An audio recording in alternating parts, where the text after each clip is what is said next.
जय हिंद। आप देख रहे हैं अपना YouTube चैनल DRD एक्सप्रेस। इस वीडियो में हम लोग सामान्य हिंदी से अपठित गद्यांश को समझने वाले हैं। मैं आपको बता दूं कि अगर आप कोई भी एग्जाम देते हैं, स्पेशली यह वीडियो CRPF ट्रेड्समैन के लिए है। अगर आप कोई भी एग्जाम देते हैं जिस एग्ज़ाम में अनसीन पैसेज आता है, मतलब अपठित गद्यांश आता है, तो बिल्कुल आपको इस वीडियो को देखना चाहिए, क्योंकि इस वीडियो को देखने के बाद ना आपके महज इस वीडियो से ही 6 से 7 नंबर पक्के हो जाएंगे कि आपको किस प्रकार से प्रश्नों को करना चाहिए। ठीक है, इस वीडियो में हम लोग अपठित गद्यांश को समझकर प्रश्नों को उत्तर देने का तरीका सीखेंगे। इस वीडियो में आखिर तक बने रहिए और ऐसे ही प्रश्नों को करने के लिए आप हमसे जुड़कर चैनल को सब्सक्राइब कर लीजिए। हम आपकी तैयारी में आपके साथ हैं, आप इस वीडियो में बने रहिए।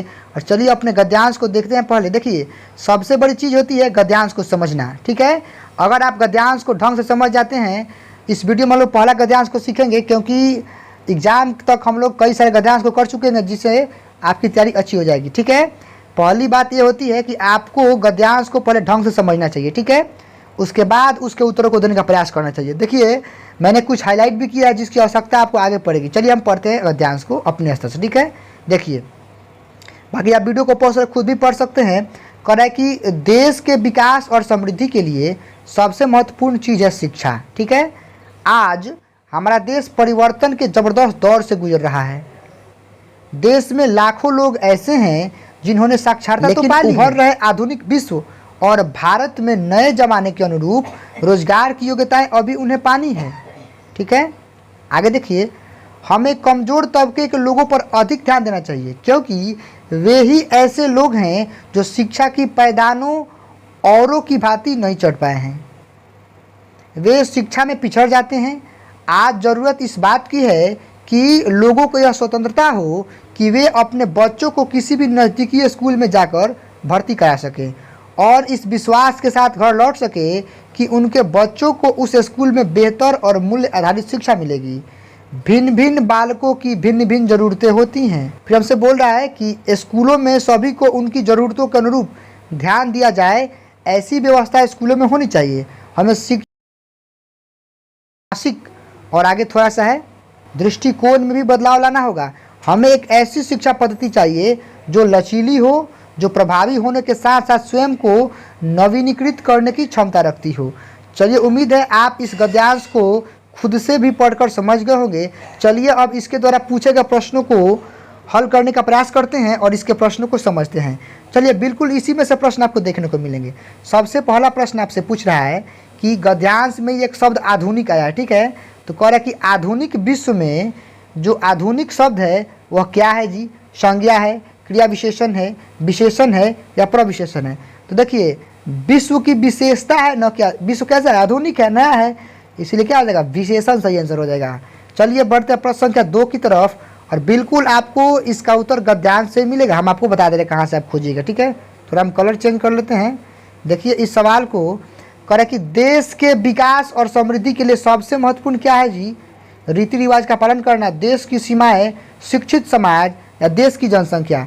देखिए, देश के विकास और समृद्धि के लिए क्या महत्वपूर्ण है, तो सबसे पहले ही मैंने हाईलाइट किया था और सबसे पहला टॉपिक यही है। आप देख सकते हैं यहाँ पर सबसे पहले था ना कि देश के विकास और समृद्धि के लिए सबसे महत्वपूर्ण चीज़ है शिक्षा। बस हमें शिक्षा कीवर्ड याद रखना है और इस ऑप्शन में खोजना शिक्षा कहाँ है। तो आप उम्मीद है देख पा रहे होंगे, शिक्षित समाज है। सही आंसर ऑप्शन 3 होगा, शिक्षा जुड़ा है ना जी। चलिए बढ़ते हैं प्रश्न संख्या 3 की तरफ, और इस प्रश्न को आप समझिए। कह रहा है कि निम्नलिखित में से कौन सा कथन सही है? सभी बच्चों की आवश्यकताएं एक जैसी होती है, ये तो जनरल समझ पे है, नहीं होती हैं। सभी बच्चों की आवश्यकताएं सर्वथा भिन्न होती है, ये भी गलत है। हाँ, भिन्न बच्चों की आवश्यकताएं भिन्न होती है, बात सही है, और भिन्न बच्चों के साथ एक जैसी होती है, बिल्कुल गलत है। हमें आंसर 3 सही लग रहा है। बाकी मैंने इसका भी सॉल्यूशन आपके पास रखा है, देख लीजिए, मैंने हाईलाइट कर रखा है यहाँ पे। आप देख सकते हैं यहाँ पर कि लिखा है ना, भिन्न भिन्न बालकों की भिन्न भिन्न ज़रूरतें होती हैं, तो सही आंसर यही हो जाएगा। चलिए आगे बढ़ते हैं और आप देखिएगा 4 नंबर प्रश्न को। कह रहा है कि जो कमज़ोर तबके के लोग होते हैं उन पर अधिक ध्यान देने की आवश्यकता है, क्योंकि ऑप्शन है वे शिक्षा में पिछड़ जाते हैं, उच्च शिक्षा प्राप्त करते हैं, शिक्षा में सबसे आगे हैं, या शिक्षा के अवसर अधिक प्राप्त करते हैं। तो जनरल समझ पे है कि ऑप्शन ए करेक्ट होगा। बाकी हम गद्यांश के अनुसार भी आपको दिखाना चाहेंगे।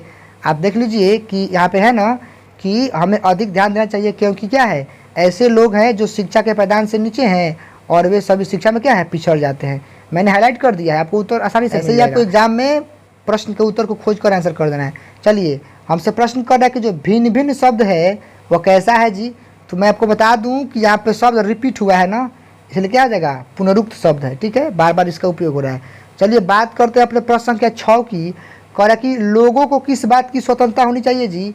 आप ऑप्शन देख लीजिए, बाकी इसका भी सॉल्यूशन आपके गद्यांश में ही मिलेगा।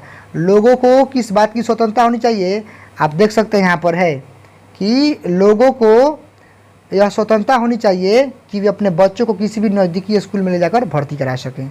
तो हम आपको ऑप्शन दिखा देते हैं, आप देख लीजिए। इसका सही आंसर हो जाएगा, नज़दीकी स्कूल का मतलब क्या है, पास के विद्यालय में। सही आंसर ऑप्शन 2 हो जाएगा कि अपने बच्चों को पड़ोस के विद्यालय में पढ़ाने की स्वतंत्रता हो। चलिए, कुछ व्याकरण से भी आपसे प्रश्न पूछे जाएंगे। कह रहा है कि जो आधारित, चूंकि यहीं से शब्द लिया गया, आधारित में कौन सा प्रत्यय है, प्रत्यय शब्द के बाद में लगता है, आधारित इत है ना।